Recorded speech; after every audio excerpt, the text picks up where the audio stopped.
au sein des industries mécaniques pour les novices où nous avons élaboré une petite vidéo pour vous imager, afin de visualiser et de vous faire une idée de ce que sont les utilités ou facilities en anglais.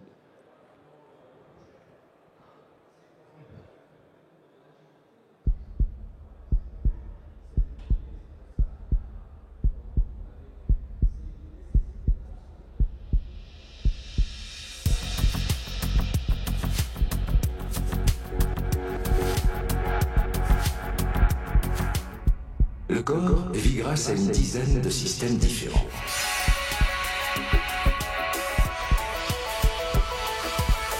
Le cœur est l'infatigable moteur du système circulatoire.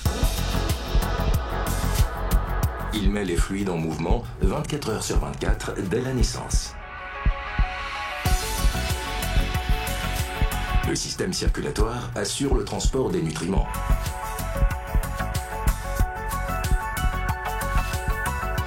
Les reins et le foie filtrent les toxines et les déchets.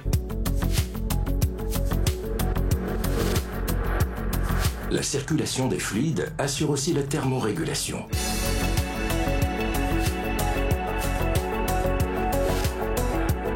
Le système squelettique fournit support et protection aux organes. Le système musculaire convertit l'énergie pour les membres et les autres fonctions vitales.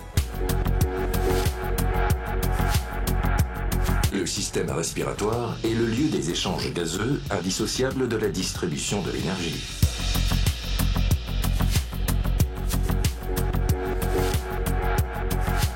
Le système visuel sert aussi de capteur. Il règle les rythmes biologiques.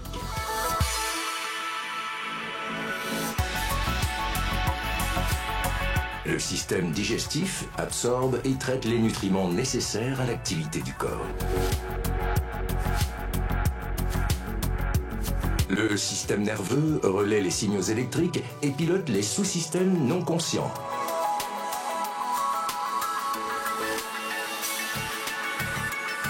Mais sans intelligence et sans mise en réseau, ces systèmes ne sont que des éléments isolés. Le cerveau apporte la régulation et la collaboration.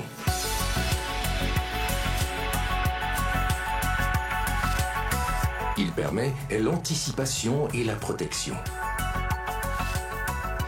C'est le cerveau qui donne la vie. Utilité et énergie. Donnez vie à l'industrie du futur.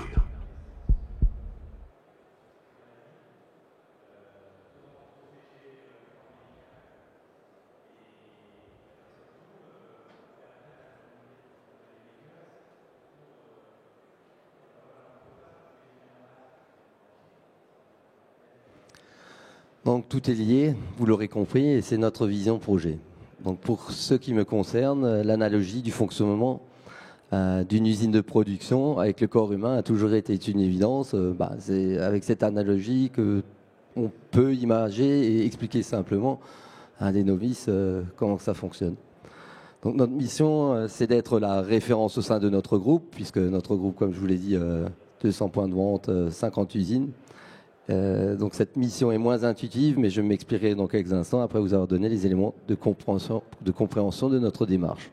Donc contrairement à une démarche traditionnelle de gestion de projet où une planification détaillée est nécessaire avant de réaliser, donc une planification la plupart du temps difficile à respecter, vous le saurez pour ceux qui pilotent les projets. Donc notre démarche est opportune, surtout en fonction des besoins de remplacement ou de rénovation des équipements et des installations.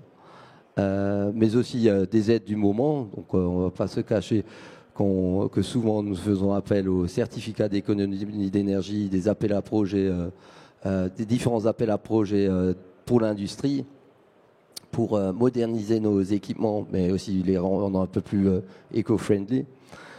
Donc tout en recherchant le meilleur compromis économique et de durabilité possible. Donc cette démarche est également progressive dans sa mise en œuvre avec la validation du concept en conditions opérationnelles. Donc on s'efforce à déployer par du copier-coller. Donc on profite de l'expérience acquise pour aller dans d'autres domaines et de faire ce copier-coller. Donc après, prise en compte des retours d'expérience, hein, et pérenne de façon à prendre en compte les interconnexions physiques et logiques futures nécessaires pour lier toutes ces installations. Donc cette démarche est également collaborative en impliquant nos métiers et nos partenaires, surtout nos partenaires. Donc j'aurai l'occasion de revenir sur ce point dans une autre diapositive. Donc sans doute un détail pour vous, mais nous sommes relativement fiers. C'est l'obtention en 2018 du label Vitrine Industrie du Futur, qui est également un stand sur le salon de Global Industry. Donc cela a inspiré et a déclenché de belles réalisations dans d'autres domaines métiers, non seulement à la maintenance ou dans les utilités, mais dans les services supports, mais même en production, mais également au sein du groupe Schaeffler. Donc à ce titre, mais pas seulement, nous souhaitons partager notre expérience, d'où ma participation aujourd'hui. Donc l'enjeu a été, je pense, clairement montré dans le film. Il nous faut garder la vie dans notre entreprise en ne négligeant aucun de ces systèmes vitaux. Donc pourquoi vouloir être la référence au sein de notre groupe ? Le contexte d'une forte concurrence entre les usines du groupe est d'obtenir un financement on top du groupe, et non seulement des financements budgétisés année par année, mais de vraiment pouvoir profiter des financements qui sont qui pour nous permet de développer des opportunités, mais aussi d'obtenir des aides institutionnelles, comme je le disais, avec les différents certificats d'économie d'énergie, les appels à projets, d'être plus compétitif, c'est ce que recherche toute entreprise, de se voir confier de nouveaux produits également au sein de notre groupe, puisque la concurrence n'est non seulement au niveau de la profitabilité, mais aussi au niveau pour acquérir de nouveaux produits, puisque les anciens produits, leur valeur ajoutée diminue au fur et à mesure du temps, les produits vieillissent, et d'accélérer la modernisation de nos installations. Donc notre fil conducteur pour toutes ces réalisations, c'est de profiter des meilleures technologies disponibles. Aujourd'hui, on a un beau panel des dernières technologies mises en œuvre, de garantir une disponibilité de service tout en lissant la charge énergétique de l'usine, d'intégrer un pilotage intelligent, local et central, ce qui permet aussi d'assister à nos électromécaniciens, nos conducteurs de centrales et d'installations. D'avoir une vue globale des installations et pouvoir intervenir à distance le week-end, la nuit, quand tout le personnel de journée n'est pas là. C'est le personnel d'astreinte, il peut se connecter et faire certaines choses directement, ce qui prend 5 minutes et non un déplacement d'une demi-heure et de devoir sortir du lit, de devoir s'habiller, de préidentifier les dysfonctionnements, donc les dérives des installations par les acquisitions de données et par l'expérience de cette acquisition de données, de pouvoir situer des garde-fous, d'aider au diagnostic, de permettre l'interconnexion physique et logique des installations et des équipements, c'est-à-dire d'interconnecter les réseaux chauds avec les réseaux froids, les centrales de production de traitement d'air et les centrales de filtration. Donc diminuer les risques, voire les supprimer, puisque vous verrez dans une diapositive plus tard que quand on va parler de légionnel ou de fluide, il y a aussi des traitements qui sont nécessaires au bon maintien des installations. Donc pour situer à peu près notre terrain de jeu, on dirait sur le site de Haguenau, dont le siège est en France, c'est 100 000 m² d'ateliers de surface de production, 2 usines et des services centraux tels que les ressources humaines, les achats, l'informatique, etc. et des services supports tels que les machines spéciales qui conçoivent et produisent et nous installent et nous mettent en route les lignes de montage nécessaires à la fabrication de nos produits. Il y a également les services outillage et prototypage, sans oublier la maintenance. Donc nous jouons avec les utilités et les énergies.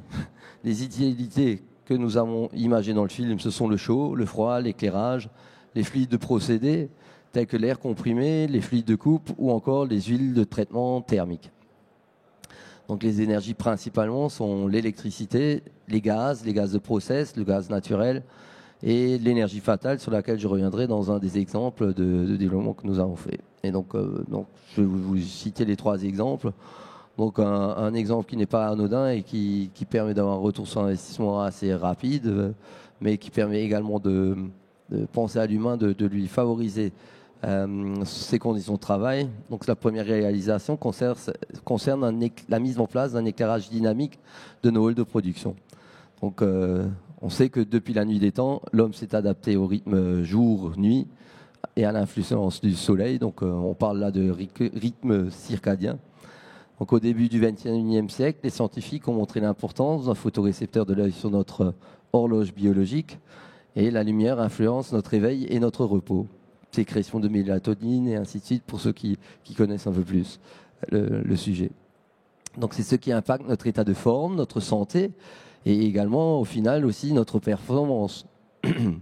Donc en entreprise et particulièrement dans les locaux industriels, qui souvent sont aveugles, où l'éclairage est le plus souvent artificiel.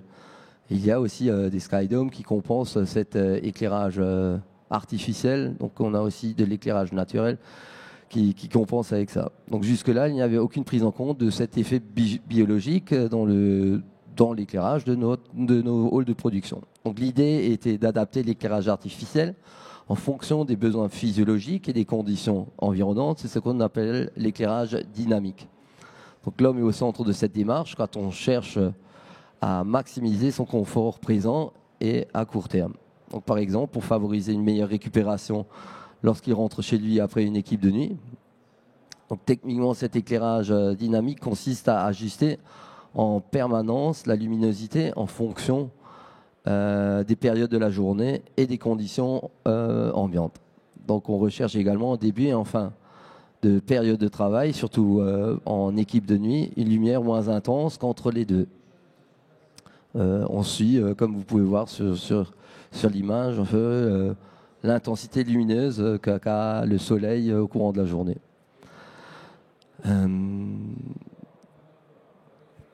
Donc, malgré tout, la solution mise en place pour la première fois il y a plusieurs années donne satisfaction. Donc, pour preuve, la plupart des collègues qui demandent de travailler de nouveau dans un nouveau local, non encore équipé, nous font vite part de la différence et l'influence que cela a sur leur récupération, donc sur leur travail et leur concentration. Donc à noter aussi que ce remplacement de technologie nous a permis en parallèle de supprimer nos lampes à vapeur de mercure qui étaient de réels radiateurs accrochés au plafond, donc ainsi aussi d'augmenter le confort de travail en baissant la température des ateliers.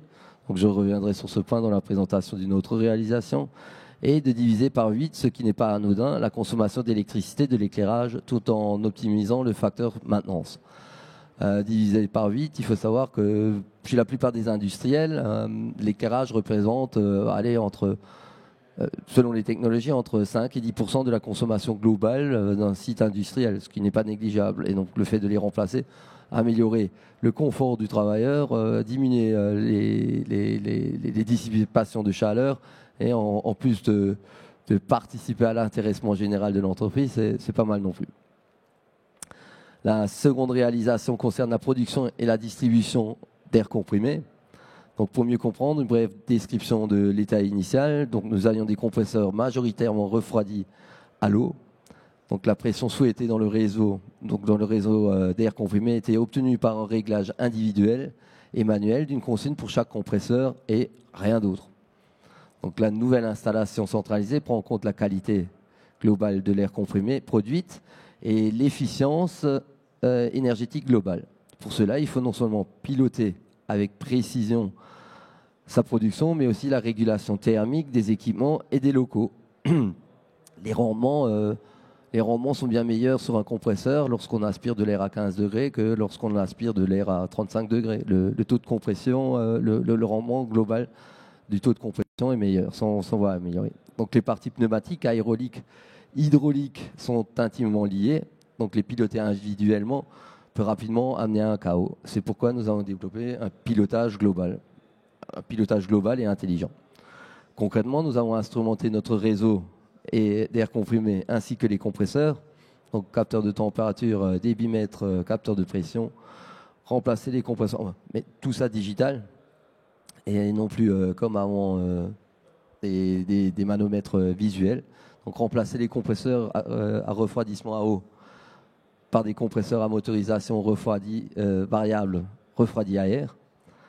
Donc on a mis en place un premier niveau de pilotage des compresseurs pour augmenter la qualité de l'air comprimé, fourni en quantité, stabilité, pression, température et humidité. Donc ce qui influe également sur nos machines de montage, puisque beaucoup de machines de montage sont équipées de vérins pneumatiques. Et donc quand la qualité d'air s'en va améliorer, le pneumatique tient mieux, surtout au niveau des joints sur ces lignes de montage. Donc on a également profité pour récupérer la chaleur générée par l'installation, pour en profiter c'est ce qu'on appelle l'énergie fatale, pour la distribuer sur certaines installations qui sont énergivores, telles que les lessives, et les civiels qu'on utilise pour nettoyer nos pièces après trempe, avant la rectification. Donc c'est vraiment d'utiliser cette énergie fatale dans d'autres installations centralisées, telles que la chaufferie qui redistribue aux différents consommateurs. Donc le développement d'un pilotage complet intelligent a été réalisé avec des écoles de la région Grand Est, l'Institut de physique aussi notamment. Et à noter que les algorithmes développés sont adaptés à moindre frais pour d'autres utilités. Donc on fait quand je parlais avant de copier-coller d'une installation, on va copier-coller, on va utiliser certains algorithmes développés pour le pilotage des compresseurs, pour le pilotage de la chaufferie, d'une production une production de froid et de distribution, mais également pour tous les fluides, les centrales de filtration, des fluides de procédés. Donc, ce qui nous permet aussi au final de faciliter leur mise en place et leur évolution, ainsi que le pilotage général de toutes les installations centralisées. La troisième réalisation concerne la restructuration, la centralisation de la production et la distribution d'eau de refroidissement dans les usines.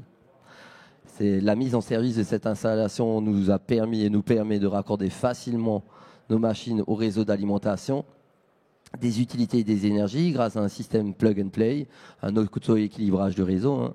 Donc cela nous permet aussi de réorganiser aisément nos lignes de production et ainsi d'assurer une totale flexibilité et de favoriser également le lean manufacturing.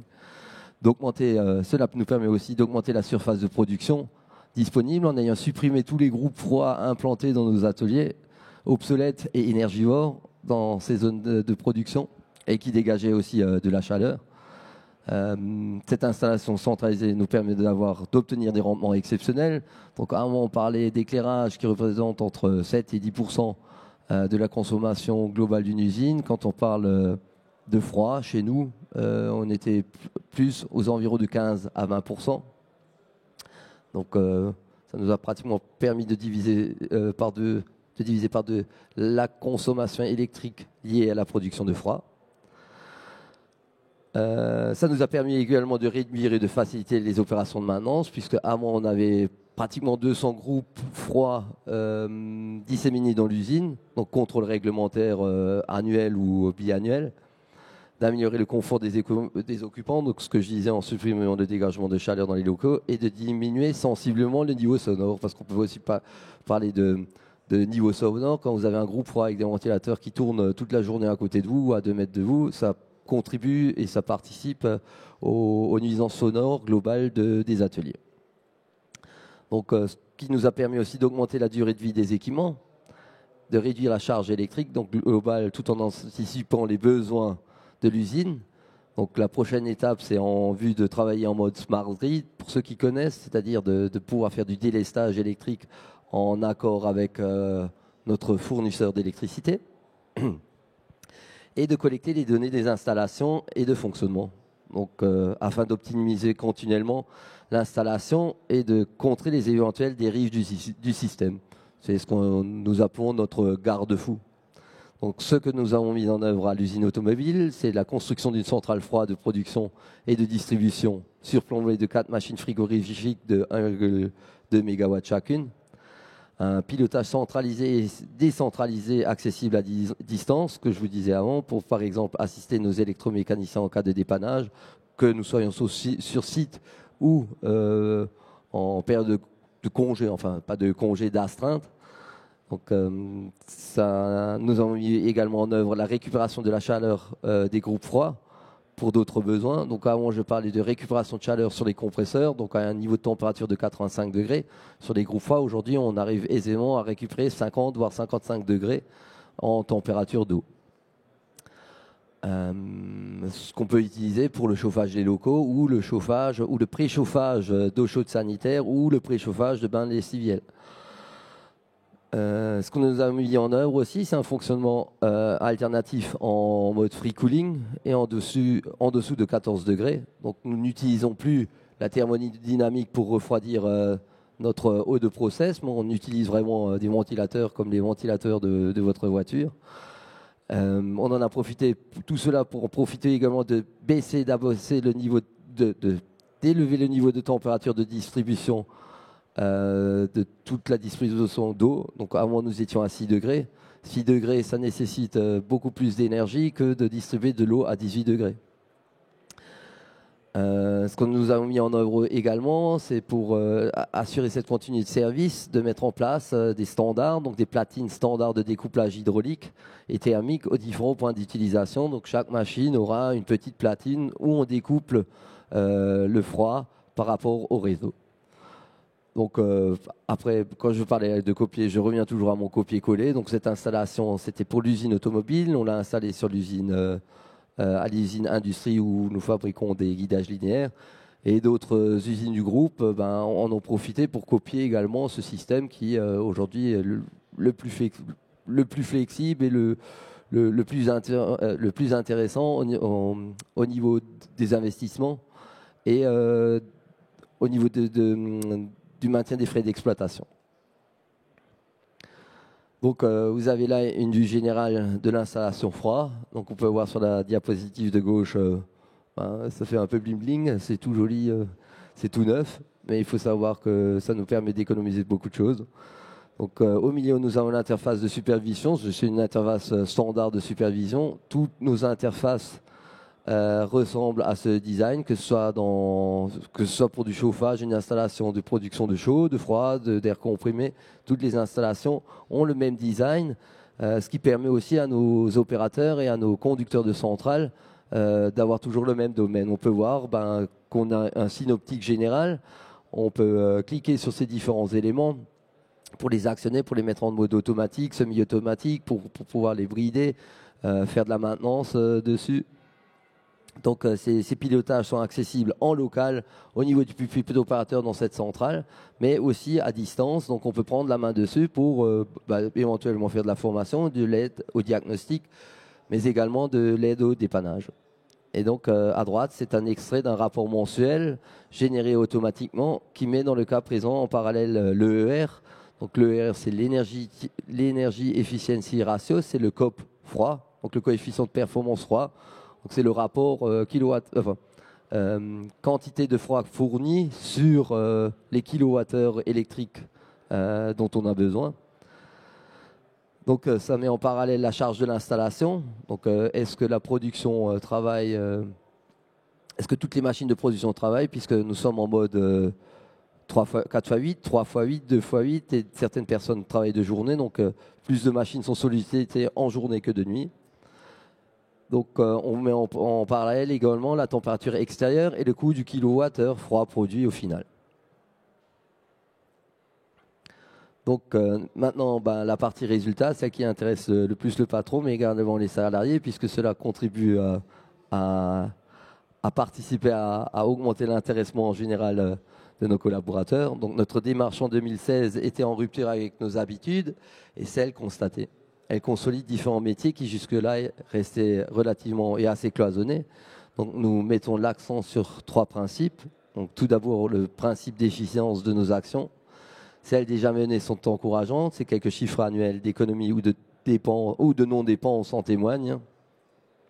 Nous ne consommons plus à ce jour l'équivalent de la consommation annuelle d'eau de près de 1000 foyers, de 1000 personnes, celle de 1250 foyers pour l'électricité.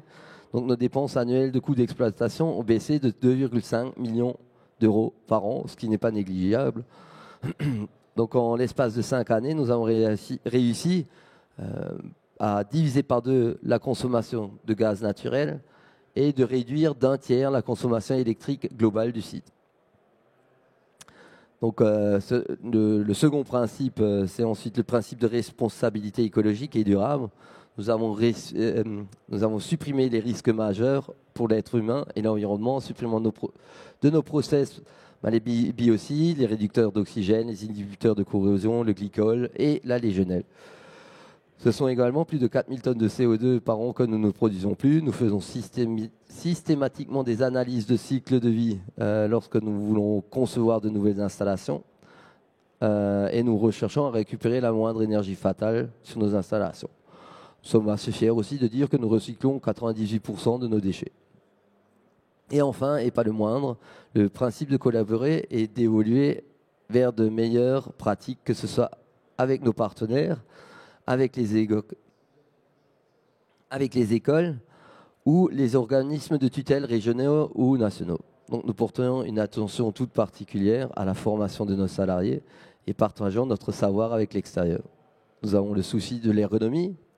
Nous intégrons systématiquement, nous pensons, nous nous mettons à la place des intervenants pour pouvoir concevoir les équipements pour que ce soit le plus ergonomique et leur faciliter la tâche dans les transformations, dans les remplacements d'équipements. Donc l'ergonomie au sens très large du terme, dans tous les métiers, pour une amélioration continue et perceptible du bien-être de chacun. Donc, concrètement, pour mener à bien ce projet, donc, quand on parle de démarche collaborative, ce sont nos principaux partenaires qui sont ici. Nous avons collaboré et collaborons toujours avec les entreprises de proximité, les organismes et les écoles présentées ici. Donc cette collaboration gagnant-gagnant n'est pas qu'un slogan. Donc grâce à l'expérience acquise sur ce projet, sur ces différents projets, donc Bioautomation qui est une entreprise de développement de programmation par exemple, a décroché de nouveaux marchés. Velum a développé un éclairage biodynamique industriel et conçu de nouveaux éclairages de leur gamme. Et Daikin a modifié une gamme de ses équipements. Donc, avant de conclure, j'aimerais dire que je suis fier de nos collaborateurs et de nos actions, que grâce à l'expérience acquise, nous sommes devenus un des référents au sein du groupe, de notre groupe chez Flair, donc en concurrence avec les autres usines du groupe, et que plus nous partageons, plus nous apprenons, et plus nous apprenons, plus nous progressons. Que ce qui, pour certains au départ de ce projet, de cette aventure, était une utopie, a bien été mis en œuvre. Et pour finir, nous, service support, donc service support maintenance et nos collègues des achats, tous les services dont on a besoin pour mener à bien nos projets et nos investissements, les finances également. Donc, nous continuons à l'atteinte des objectifs en production et donc de l'entreprise. Donc, pour ne citer que 3 contributions, donc c'est l'amélioration et la flexibilité de réorganisation de nos lignes de production. C'est ce dont je parlais avant, le Lean. Par exemple, le raccordement des utilités sur des platines standardisées permet de réduire les temps d'immobilisation. Leur ergonomie réduit aussi le risque d'accident lors des déplacements et des maintenances, des différentes maintenances. Rendre la surface directement productive permet d'intégrer d'autres fabrications, mais aussi d'améliorer les conditions de travail en créant par exemple des lieux d'échange et de convivialité, donc des lieux de shop floor ou des salles de repos. Et consommer moins et mieux, réduire nos coûts opérationnels et d'entretien participe à réduire nos coûts globaux. Donc je vous remercie pour votre attention et je laisse maintenant une place à la discussion et à d'éventuelles questions que vous avez par rapport à ces différents projets. J'espère avoir pu vous expliquer au mieux ce que nous avons fait dans ce projet labellisé Industrie du futur. Donc il n'y a pas que de nouvelles technologies, mais vraiment des briques technologiques qu'on peut assembler. C'est vraiment, nous n'avons rien réinventé, nous avons juste mis en commun toutes les synergies au sein de l'entreprise. Merci.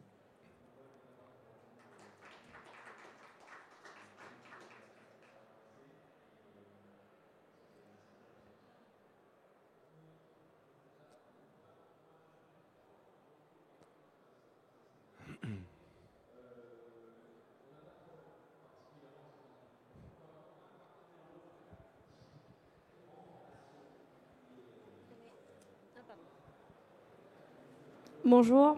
Dans le cadre en fait, de vos réflexions pour avoir initié toute cette démarche Industrie du futur, Qu'est-ce qui a déclenché en fait cette réflexion-là, et est-ce que vous avez été accompagné pour pouvoir mettre en œuvre, parce qu'on n'imagine pas une industrie du futur tout seul dans son coin. Donc voilà. Donc, pour répondre à la première question, le déclenchement était bien évidemment, le vieillissement de nos installations. Donc, certaines personnes ont dit la vie est une éternelle remise en cause, mais les industriels doivent se remettre en cause constamment. Donc, lorsque de nouveaux produits apparaissent ou de nouveaux procédés apparaissent, on se pose aussi la question comment les industrialiser. Comme je vous le disais, nous avons un service automation, donc qui conçoit et qui fabrique nos lignes de montage, qui les met également en route avec l'aide de la production, mais aussi des méthodes centrales qui s'imaginent ces différents procédés. Et donc tout ce beau monde fait ensuite appel à nous pour demander conseil. Nous, la maintenance, puisque premièrement nous devons dépanner, pas tout de suite quand les choses se passent bien, mais au fil du temps. Et c'est vraiment, comment nous est venue cette idée, c'est même pas... on a vu aussi ce que se faisait dans les autres entreprises, donc vraiment un brainstorming. Également, le groupe nous sollicite pour nous challenge sur certaines choses, dans certains domaines. Challenge les usines. Donc c'était aussi un déclencheur. Et voilà, en gros, ce qui a déclenché cette réflexion. Bon, également le CODIR, enfin notre comité de direction qui a souvent de bonnes idées, beaucoup d'idées, mais qui nous pousse ensuite à développer ces idées, à les rendre réelles. Des fois, ce sont les idées un peu les plus folles qui sont souvent se révèlent un peu les meilleures, enfin des idées un peu innovantes et puis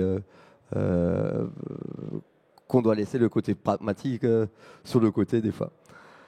Et excusez-moi pour la seconde question, c'était qui nous a accompagnés, oui. Donc, qui nous a accompagnés?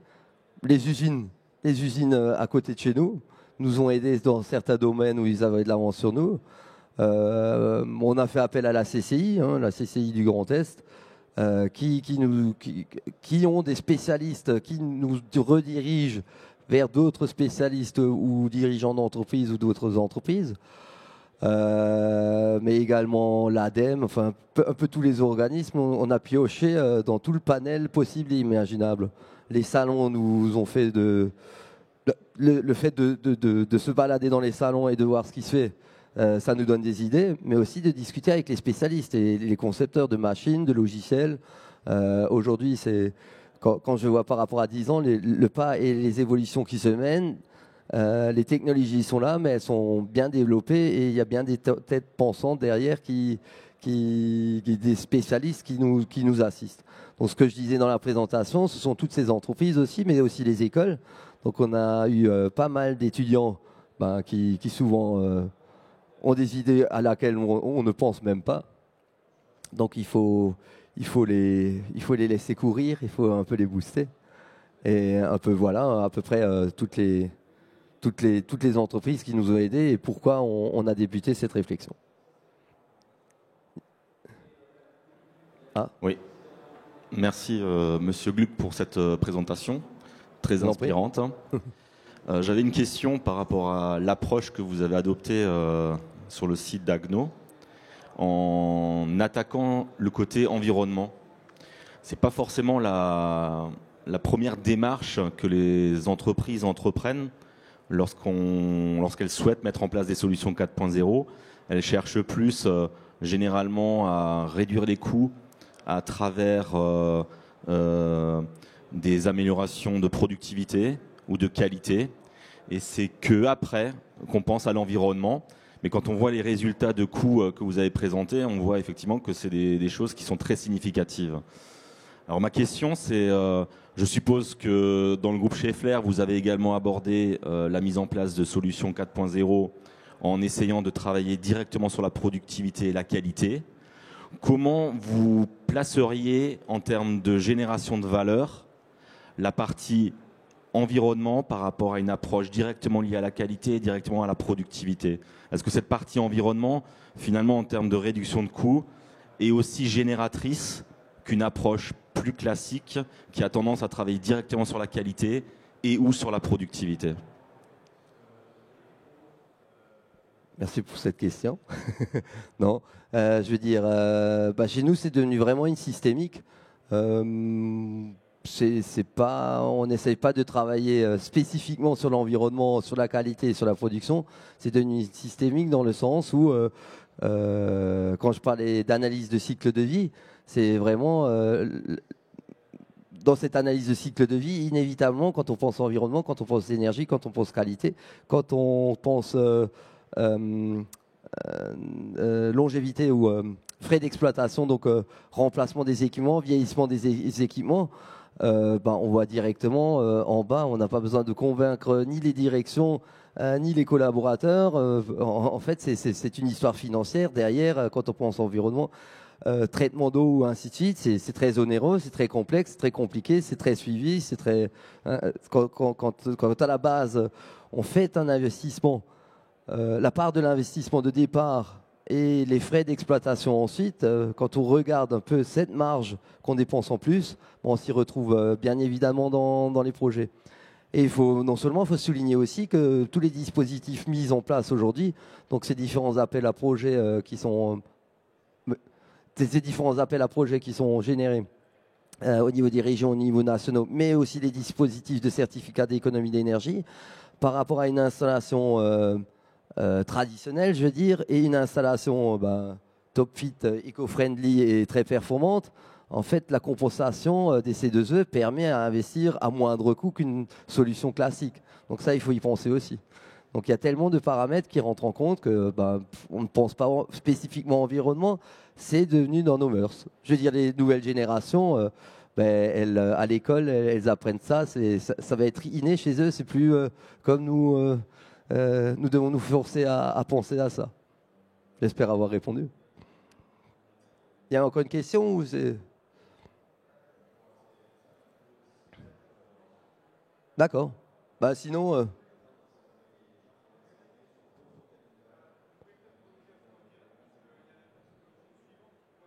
Oui, ok.